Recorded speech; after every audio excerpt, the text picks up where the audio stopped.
Hello and welcome to our study of the Bible chapter by chapter. We are going through the prophets. We're in Zechariah chapter 6, verse 1. Again I lifted my eyes and saw, and behold, 4 chariots came out from between 2 mountains, and the mountains were the mountains of bronze.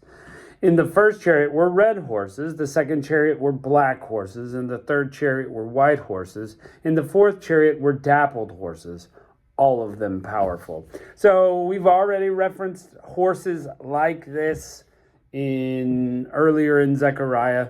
And of course, the color of the horses, the arrangement of the 4 different colors should remind you of what people call the 4 horsemen of the apocalypse. It's in Revelation. The rider's on the pale horse, the rider on the black horse, the rider on it's all there in the book of Revelation. So it just is interesting, and we're going to get a little insight into this. So let's keep going. Verse 4, then I asked the angel who talked with me, what are these, my Lord? He sees the horses again, but what are they? The angel answered and said, these are the 4 winds of the sky, which go out from standing before the Lord in all the earth. Some other translations call them 4 spirits, not just 4 winds, but specifically 4 spirits that stand in front of the Lord. So maybe these are some sort of being that God has created, and they have these chariots of horses. That would make sense, kind of with the Revelation sort of deal, more than just the wind. But let's continue on. The one with the black horses goes out towards the north country, and the white went out after them. So you got the black one goes first, and the white horses go second, but they're both going north. And the dappled one went towards the south country. So specifically in his vision, we've got 2 sets going north, 1 set going south. The strong went out and sought to go, that they might walk back and forth on the earth. And he said, go around and through the earth. So they walked back and forth through the earth. So these spirits are roving through the earth, or winds are roving through the earth, and looking at things. They're like the eyes of God, maybe. Verse 8, then he called and spoke to me, saying, behold, those who go towards the north country have quieted my spirit in the north country. So they've interacted with God as they went. Verse 9, Yahweh's word came to me, saying, take of them of the captivity, even of Heldai, of Tobijah, and Jedediah, and come the same day, and go into the house of Josiah, the son of Zephaniah, where they have come from Babylon. Yes, take silver and gold, and make crowns, and set them on the head of Joshua, the son of Jehozadak, the high priest, and speak to him, say, Yahweh of armies says. So they're roving with a purpose. You've got the people in exile, and they're going to try to bring them back. And is this...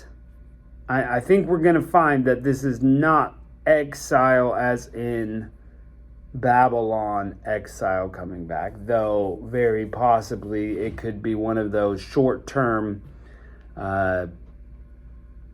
fulfillments and then a long-term one. But this is interesting. Let's keep going. And speak to him, take silver and gold, make crowns, set them on the head of Joshua, the son of Jehozadak, the high priest, and speak to him, saying, Yahweh of armies says, behold, the man whose name is the branch, he will grow up out of his place, and he will build Yahweh's temple.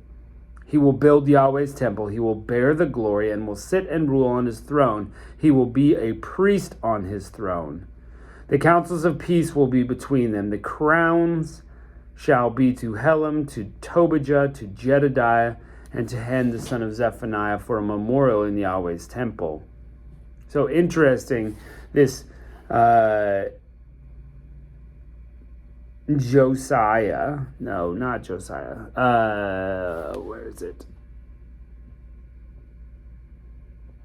The branch, right? This is spoken to Joshua, the son of Jehozadak, the high priest. Speak to him, saying, Yahweh of armies, behold the man whose name is Branch, he will grow out of his place. So maybe he's telling Joshua, the son of Jehozadak, the high priest, that this branch will come. And build Yahweh's temple. Or he's talking about that Joshua needs to help build the temple. I kind of think from the context it feels like he's talking about that the branch will build the temple, because it says he will build Yahweh's temple, he will bear the glory, he will sit and rule on his throne, he will be a priest on his throne. So who's the priest king that will sit on the throne and build the temple? Jesus Christ, the branch. I mean, all this branch metaphor throughout the prophets and throughout the Old Testament are referring to Jesus Christ. And if you remember, Christ is called a Nazarene. Natsara in Hebrew is branch. So he had to go to Nazareth to live. So he would be called a Nazarene. So it would be a fulfillment. Matthew says that he is the branch. I think it's Matthew. Could be Luke.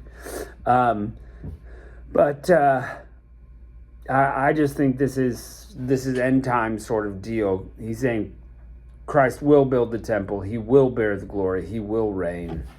And he said, I will build the temple,